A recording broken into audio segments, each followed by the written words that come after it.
Well, the price was right. And listen, this move kind of came out of nowhere for the Atlanta Falcons. Falcons made a trade yesterday to pick up Jeff Okudah, the former number 3 overall pick, who, by the way, was in the same draft as A.J. Terrell. Okudah was selected number 3 by the Detroit Lions. Terrell was selected number 16 by the Atlanta Falcons. Now, going into that 2020 draft, I thought the 2 top corners in that draft were Okudah by a country mile, and then the Henderson kid out of Florida. I thought those were the top 2 corners, and I was very interested in the Falcons getting their hands on one of those guys. Okudah goes to the Lions. He doesn't play as well. Obviously, he's banged up and hurt and things like that. But it is weird that, and I know the relationship with the general manager for Detroit and Terry Fontenot, but it is weird that you have the number 3 overall pick that is traded in his rookie contract. Kind of tells you some things, and especially with the Detroit Lions, when you look at, okay, this is a franchise on the rise. They're getting contributions out of their young guys. I mean, I know Jared Goff's not necessarily a young guy, but Aiden Hutchinson had a really good year last year. Penei Sewell's been a really good player for them. So their last couple of drafts have panned out pretty well. But they were a very bad passing team, and they were not a very good pass defense last year. And Okudah did play 15 games and started 15 games, coming off the Achilles injury the year before. He'd only played 7 games, I believe it was, the first 2 seasons of his career. And just to give you some perspective on the 3-year run for Jeff Okudah, he played 1,297 snaps in 25 games. So that's the reason why his 5th-year option is only $11.5 million, because he doesn't get the additional $1 million by having played the average amount of games for a first-round pick. So that's the number of games and snaps that he's played. That's the reason why he's not getting that extra $1 million, is the fact that, A.J. Terrell is a $12.5 million 5th-year option, and Okudah's number is only $11.5 million. We'll talk about that here in just a minute. But 1,297 snaps, a 50.1 overall Pro Football Focus grade, a 40.1 overall coverage grade, 67.8 completion percentage, a 108.2 passer rating allowed, and only 2 games with at least a 70 coverage grade. But when you look at only giving up a 5th-round pick, there is no question that the Atlanta Falcons could never select a player in the 5th round that has the upside that a Jeff Okudah has. And I really like this hire. I saw him a lot at Ohio State. I'm excited about this trade. They got really good value for him. Yes, he's had some struggles. Yes, he hasn't played as much. But here's the key that I'm looking at, okay? And it's 2 words, okay? Jerry Gray. How many times have we come on this podcast and talked about Jerry Gray? And this is going to be the real X factor for this Falcons defense. Jerry Gray, a former DC. He can help out Ryan Nielsen when it comes to play calling and things like that and how to organize everything, because Nielsen's never been a full-time DC in the NFL. Jerry Gray has. Jerry Gray is the assistant head coach for the Atlanta Falcons. So he'll work, in lockstep with Arthur Smith on things. But let's go back in time. We've talked about this. 2010. Where was Jerry Gray? He was in the middle run of his defensive backs coach, which he's spent a lot of time as a defensive backs coach. And he was with the Seattle Seahawks in 2010 when they had a couple of rookies in their defensive backfield named Earl Thomas and Cam Chancellor. And he worked with and helped develop those guys.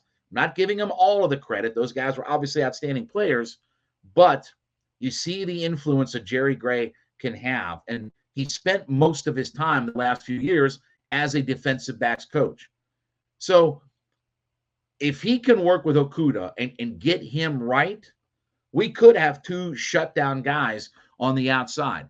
And I still think that it's of value to keep Casey Hayward, even if that means that Hayward plays inside. That way you have a backup plan. First off, you can't have too many corners. And the Falcons have a whole crap ton of corners right now, right? Remember, they signed Cornell Armstrong and guys like that. They still have a whole plethora of guys. They signed Mike Hughes, here in the offseason. So they've got a whole crap ton of guys, Darren Hall. And I mean, they've got a lot of players that are in that defensive backfield.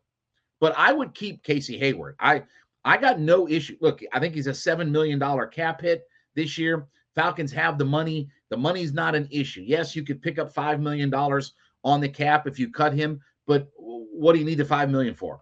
I'd rather have the player. I'd rather have a good player. And if it's a AJ Terrell, Okudah, Casey Hayward, now we got something cooking. And then you throw in the Jerry Gray factor into that mix. And if he can coach these guys up, whether it's Hawkins, Bates, Richie Grant at safety, whether it's Okudah, AJ Terrell, Casey Hayward, and all the other corners that we have, the Cornell Armstrongs and everybody else, Darren Hall and Mike Hughes and everybody, all of those guys, this could be a really good defensive backfield. So I love the Okudah trade. When you're giving up, think about some of the trades that the Falcons have made. You gave up a 5th rounder for the number 3 pick in the draft 3 years ago, right? And yes, he's not played as well and things like that, but still, the talent and the upside is there. He wouldn't have been picked number 3 in the NFL draft, overall in the NFL draft, if he didn't have the talent and the upside to make it happen. The Detroit Lions would not have picked him, if he was a 5th round talent at number 3 overall. So he's got all of the upside and ability. Then the Jonnu Smith trade, where you gave up next to nothing. I think it was a 6th round pick to get a Jonnu Smith, who's played with Arthur Smith and could be a real big piece in this offense. Falcons have done some really good work at making trades that you don't give up much in value and you get a lot in return. And I think that this is a really good move for the Atlanta Falcons to get a guy that has this high of an upside. And he was a guy that I really looked at and, wished maybe in a way that the Falcons could find their way to getting an Okudah. But you've got 2 potential number 1 corners now on this team. And everybody, listen, we talk about pass defense and all that kind of stuff. Now this probably clears up a little bit more of the picture of where the where the Falcons are going at number 8 in the draft. We'll talk more about that tomorrow, specifically about, the draft part of it. But getting Jeff Okudah here, getting him in the mix with this group, getting him in with Jerry Gray to coach him up and help him develop, this is all good news. And if we come out of this, and the 5th-year option, let's talk about that for a second. 5th-year option. I don't think the Falcons will pick up the $11.5 million 5th-year option. By the way, they have till May 1st. So May 1st is when you've got to pick up 5th-year options. They'll pick up AJ Terrell's 5th-year option for the $12.5 million. But I think with Okudah, what you do is the same thing you did with Caleb McGarry. You don't pick up his 5th-year option, and you let him play things out. And if he doesn't get it together, if he doesn't play well, if he's hurt, then you just don't have nothing connected and you just move on from it. And it only costs you a 5th round pick to experiment with him for a year.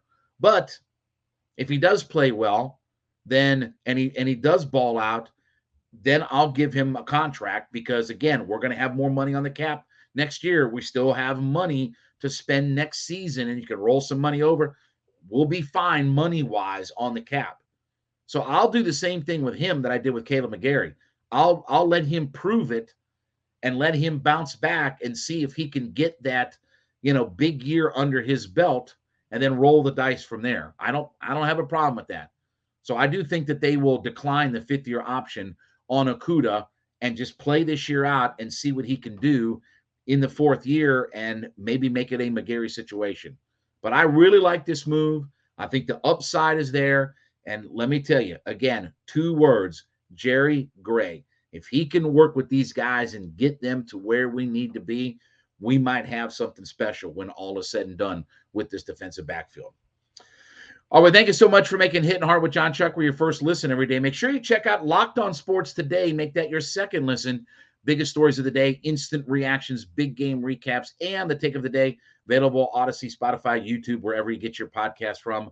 We ask you to subscribe on YouTube for free on YouTube. or wherever you listen to your podcast. You can get the latest episodes of Hittin' Hard as soon as they become available. And then give me a follow on my personal Twitter page. That would be at JMCH316. We'll be back with you tomorrow. This has been Hittin' Hard with Jon Chuckery, Locked on Sports Atlanta.